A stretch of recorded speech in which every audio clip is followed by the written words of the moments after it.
Oui, merci Cédric et bonjour à tous. D'abord, un grand merci de m'avoir invité à votre congrès. Nous connaissons de longue date maintenant, d'une part avec Olivier Saint-Lary et puis avec Cédric Rat, qu'il s'agisse des échanges que j'avais souhaité approfondir lors de mon mandat, ce que je faisais avant d'être conseiller à la DGOS, quand je présidais le comité national de coordination de la recherche, et c'est un peu la suite que je fais aujourd'hui, où évidemment, Cédric, les relations que nous avons pu avoir au CHU de Nantes, avec pour le coup un département de médecine générale qui, en lien avec un CHU concerné et particulièrement actif sur la recherche sous toutes ses formes, a su promouvoir la recherche en soins primaires et la rendre visible. Bravo pour les présentations que j'ai entendues, extrêmement riches et sans faux semblants. C'est important de montrer ce qui a marché, c'est important aussi de partager ce qui n'a pas marché, d'analyser ensemble les verrous et les points de blocage, mais la dynamique est là et à nous de l'accompagner.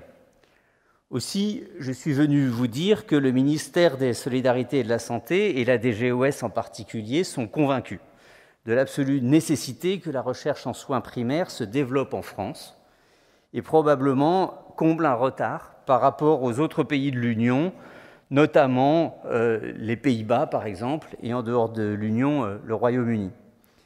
L'appel à projet Respire, que le pneumologue que je suis trouve particulièrement bien nommé, est une preuve, s'il en fallait, de cette volonté. Avec 10 millions d'euros, c'est un vrai levier, et le pilotage de l'action par les GIRSI a permis une gestion décentralisée, plus proche du terrain. Je félicite chaleureusement au nom de Katia Julienne les 42 lauréats. Vous allez, on peut les applaudir si vous voulez. Vous allez donc pouvoir passer, on l'a montré tout à l'heure sur la diapositive, de 15 projets financés en 2020 à 60 en 2022. Cette expérience devra être évaluée, bien entendu, mais d'ores et déjà, il est plus que probable que nous soyons en capacité de la reconduire l'an prochain.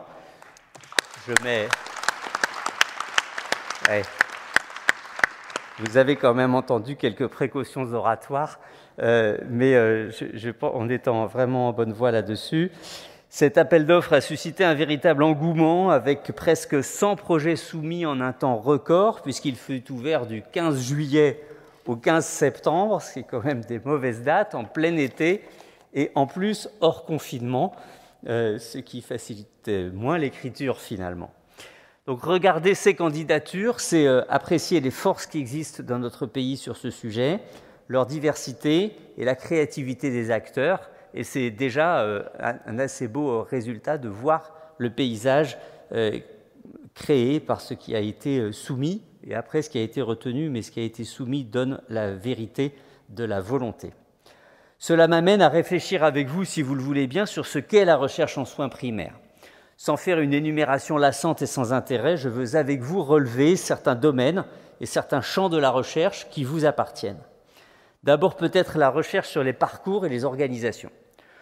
Plusieurs projets soumis et ou retenus portent sur des actions à même de simplifier les parcours de soins, d'éviter les examens inutiles, d'associer les acteurs médicaux et non médicaux, infirmières et infirmiers de pratiques avancées, kinésithérapeutes, pharmaciens, avec une proposition d'évaluation médico-économique. Cela signifie d'abord un souci d'optimisation du système de santé et aussi d'étendre la recherche en soins primaires à la recherche en soins, qu'on appelle aussi la recherche paramédicale, un peu en parallèle, ce que je regrette, de la recherche médicale. Vous prouvez que les deux peuvent avancer ensemble de façon intriquée. C'est une recherche qui fait avancer la coordination entre les professionnels, donc, mais aussi la prévention, enfin, l'effet des prises en charge dès les premiers symptômes. Ça, vous êtes les seuls à pouvoir le faire. L'intérêt de divers aspects de la médecine numérique, comme les objets connectés ou les outils de télémédecine.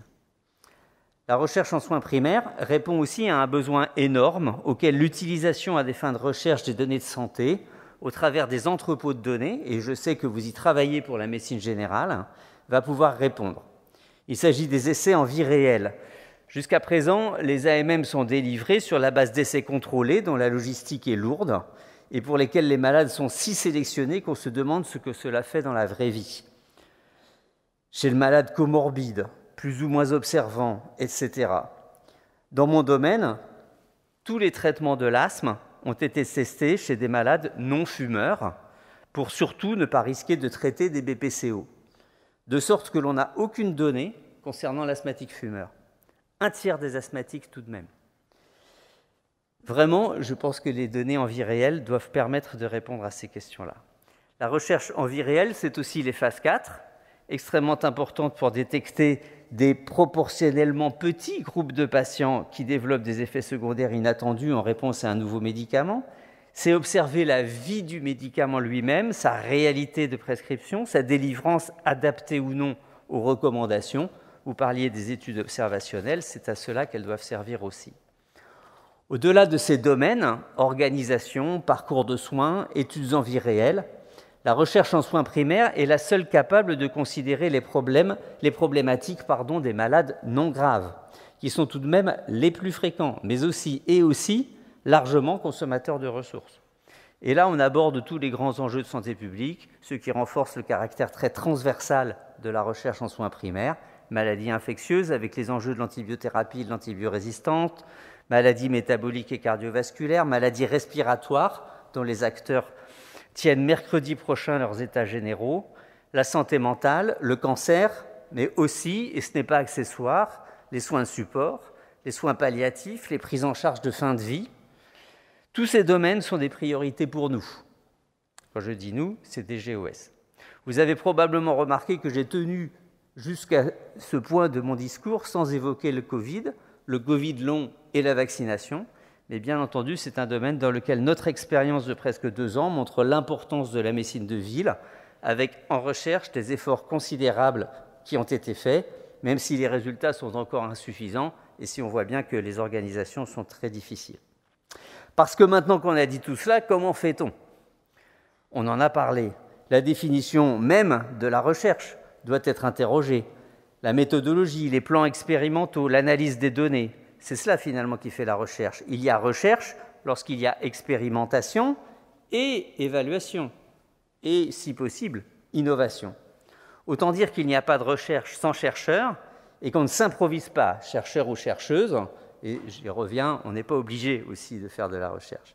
C'est ainsi que je pense profondément que la recherche en soins primaires, pour produire, doit se faire en lien avec les universités, les unités de recherche où les chercheurs se trouvent, en santé publique, en biostatistique et bioinformatique, en sciences des données, en méthodologie des essais cliniques, etc. Et par ailleurs, pour ne pas dire en même temps, la recherche en soins primaires doit se professionnaliser. Les métiers de la recherche incluent les ARC, les techniciens de recherche clinique, les chefs de projet, les grant managers, comme on les appelle, capables d'aller chercher les financements, les suivre, en rendre compte. Tout ça prend beaucoup d'énergie, de temps. Il y a de nombreux projets européens possibles à aller chercher, mais c'est un savoir-faire qui nous manque souvent. Puisse l'appel d'offres Respire servir de levier pour aller chercher ces financements de grande envergure. Je pense que c'est vraiment ça sa vocation aussi. Plus faciles à construire, le PHRC, le PREPS pour les organisations, le PRME pour le médico-économique, le PRIP pour les soins, sont des possibilités que l'on doit vous aider à saisir. Les personnels ressources, il faut les trouver et il faut les payer, une fois qu'on a dit qu'on en avait besoin. Aujourd'hui, les CHU, mais aussi certains CLCC, ESPIC, gros CH, se sont dotés de directions de la recherche et de l'innovation. Ils doivent pouvoir fournir les organisations dont vous avez besoin lorsqu'elles sont financées. Et c'est tout le problème de la dilution que dans le monceau de projets qu'ils ont à mener qu'on évoquait tout à l'heure. Celles-ci, ces ressources, elles doivent pouvoir être délocalisées auprès des maisons de santé pluridisciplinaires, ce que nous avons dit tout à l'heure, à chaque fois que c'est possible, et on peut rêver de pouvoir, à terme, lorsque la masse critique sera suffisante, autonomiser de véritables DRCI de ville dans les maisons de santé. DRCI de ville dans les maisons de santé. Un fonctionnement en réseau, donc ça vous en avez parlé, ça existe déjà avec beaucoup de succès. Ça permet de partager et de mutualiser les moyens tout en enrichissant mutuellement les réflexions et les projets, et c'est sûrement une bonne approche.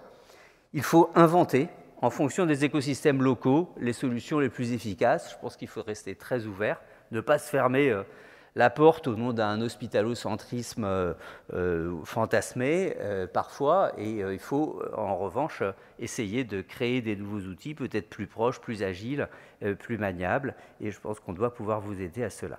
C'est à ce prix que pourra se construire ce concept que j'avais porté lorsque je pilotais le CNCR et qui reste absolument d'actualité, qui serait un parcours recherche du patient allant de la ville à l'hôpital, au CHU, au SSR et reviendrait à la ville. C'est ce que vous évoquiez tout à l'heure sur la territorialité. Je pense que c'est absolument essentiel qu'on ait ce maillage et que l'on puisse travailler ensemble aussi dans des écosystèmes de sites. En conclusion, je voudrais à nouveau vous féliciter de la façon dont vous prenez à bras-le-corps la recherche en soins primaires. C'est aux acteurs de s'en saisir, c'est à vous d'y aller. Rien ne viendra tout seul, ça vous le savez. La recherche est partout et toujours un facteur majeur d'attractivité pour les professions de santé, et ça, ce n'est pas la moindre des motivations que l'on doit avoir. Les acteurs sont curieux, vous êtes curieux, nous sommes curieux, ça fait partie de notre métier de médecin, et on a toujours à cœur de faire progresser les sciences. La recherche donne du sens lorsqu'on a l'impression d'en perdre. La recherche améliore l'excellence du soin, et l'excellence du soin améliore la recherche. Trouvons ensemble, et le ministère est prêt à vous y aider, la façon de prendre par la main nos jeunes collègues pour leur permettre de satisfaire leur curiosité. Ne nous interdisons rien, expérimentons, évaluons, innovons. Je vous remercie beaucoup. Je voudrais dès à présent simplement remercier Antoine Magnan, que j'identifie effectivement, avec qui on avait quelques liens préalables, mais pour la simplicité, la sincérité des propositions et la compréhension facile qu'on peut avoir sur les sujets qui nous concernent. L'environnement est complexe, mais je crois que voilà, on a la chance, et on l'a vu avec cette année, cet appel à projet, en nous disant qu'il sera probablement reconduit. Je crois qu'on est sur la trajectoire qu'on est en train de demander et dont on a besoin pour faire avancer nos organisations. L'objectif, c'est que ce constat du besoin de structurer soit partagé très largement. C'est ce qui nous permettra collectivement justement de trouver la satisfaction dans l'activité de recherche à laquelle tu faisais référence en conclusion, mais qui n'a de sens que si on a les moyens pour mettre en œuvre ces projets. Je peux poser une question ? Ouais. Merci pour cette présentation. Donc, moi, j'ai retenu cette proposition de DRCI de ville. Je pense que tout le monde l'a dans le champ de mire. Mais comment on fait pour ne pas attendre 17 ans encore ? Et parce que la masse critique, justement, on voit qu'on souffre tous du fait d'être une recherche sur appel d'offres.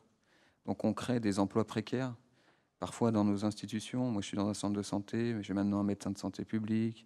Je vais avoir des chargés de recherche, etc. Mais je construis sur un modèle financier qui est quand même pas pérenne. Et donc, cette bascule qui, effectivement, doit attendre une certaine masse critique, mais je pense que peut-être qu'on pourrait expérimenter dans 1, 2, 3... Il y a 13 régions, je crois. Enfin, est-ce qu'on peut avancer parce qu'il y a forcément ce pas à faire. Sinon, on va rester dans quelque chose où on bricole et où il y a une précarité quand même des emplois qui est difficile à gérer, à manager au quotidien. Et c'est vrai, déjà, la précarité des emplois, c'est déjà vrai dans les DRCI qui existent déjà à l'intérieur des établissements. Donc ça, on va pas, je ne vais pas pouvoir vous dire, mais oui, on va faire des CDI, ça va être formidable. Donc, bon, déjà, il faut effectivement y travailler, mais toutes les DRCI, ce sont mais y compris dans les CHU au début, moi, ça c'était il y a longtemps, mais on le voit bien dans les CLCC, par exemple, qui construisent les trucs, ou dans des ESPIC qui essayent de construire des trucs. Ça commence avec un arc, puis 2, puis 3, puis un chef de projet, et puis, pof, on a la possibilité d'aller un petit peu plus loin, et puis de considérer qu'effectivement, on peut mettre un directeur là-dedans, et puis qu'il y ait une coordination, et hop, ça devient vraiment une DRCI, et bon... Donc je crois vraiment que c'est un peu comme ça, et c'est pour ça que je disais quand la masse critique sera atteinte, parce que je pense que aussi il y a certainement des maisons je ne connais pas très bien, mais j'imagine, parce que quand même, je vous connais un peu, mais j'imagine qu'il y a des maisons de santé pluridisciplinaires où il y a une vraie appétence pour la recherche, et puis il y en a où il n'y a pas. C'est comme les centres hospitaliers non universitaires. Ils ne sont pas tous obligés de faire de la recherche. Il y en a qui ont vraiment envie et qui se donnent les moyens d'aller chercher une DRCI, et puis il y en a, ça ne sert à rien, ce n'est pas la peine de faire semblant. Donc je pense que ce n'est pas quelque chose à décréter en disant voilà, toutes les maisons de santé pluridisciplinaires, en plus elles ont un volet recherche, parce qu'on va se planter direct. En revanche, venant du terrain et en commençant par financer un personnel et en décidant de le garder parce qu'on aura généré quelque chose derrière et une dynamique, eh ben, on pourra déjà le consolider et puis peut-être le doubler, parce que quand il part en vacances, il n'y a plus personne et que donc il en faut 2.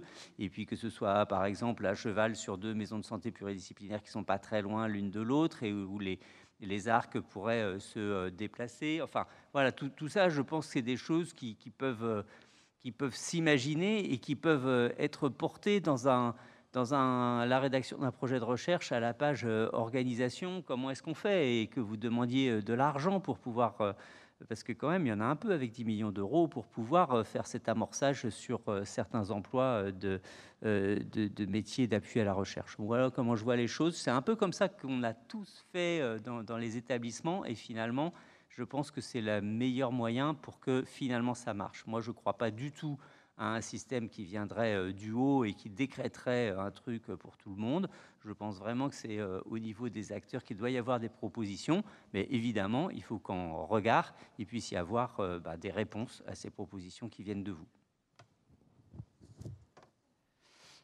Merci beaucoup pour toutes ces bonnes nouvelles. J'avais une question à vous poser, plutôt un avis en fait, du fait que la médecine générale est mono-appartenante au sein de l'université, et qu'on voit bien que ce que vous avez développé, surtout on va dire en partenariat avec tout ce qui est DRCI, en fait établissements de soins publics la plupart du temps, et CHU en particulier. Mais je voulais avoir votre avis sur le développement en fait de la recherche universitaire dans le cadre de la santé, et en particulier par rapport à ces financements des GOS. On voit que sur certains projets, par exemple, je prends le projet Coverage, où en particulier, nous, on a eu du mal en fait à positionner en fait l'université comme partenaire de ce projet-là, qui était à l'initiative du CHU de Bordeaux. Et on n'a pas en fait les rouages qui existent, alors que nous sommes mono-appartenants, et qu'en fait c'est nos structures de rattachement. Alors certes, il y a les MSPU, mais en réalité, l'université pourrait être un partenaire de cette recherche médicale en dehors des établissements de santé publique. Donc je voulais un peu avoir votre avis sur les perspectives. Est-ce qu'elles sont à creuser, ou est-ce qu'en fait c'est déjà une fin de non-recevoir, auquel cas il vaut mieux... Alors pour les universités, il faut demander au ministère de l'Enseignement supérieur et de la Recherche. Néanmoins, étant universitaire moi-même, ça ne m'empêche pas d'avoir une opinion et des convictions. Et ma conviction, c'est la même que la vôtre. C'est-à-dire qu'il faut que ce soit dans le giron d'une université que ces choses-là se fassent, parce que c'est là qu'on y trouve les chercheurs aussi à un moment donné, et c'est là qu'on trouve les UMR.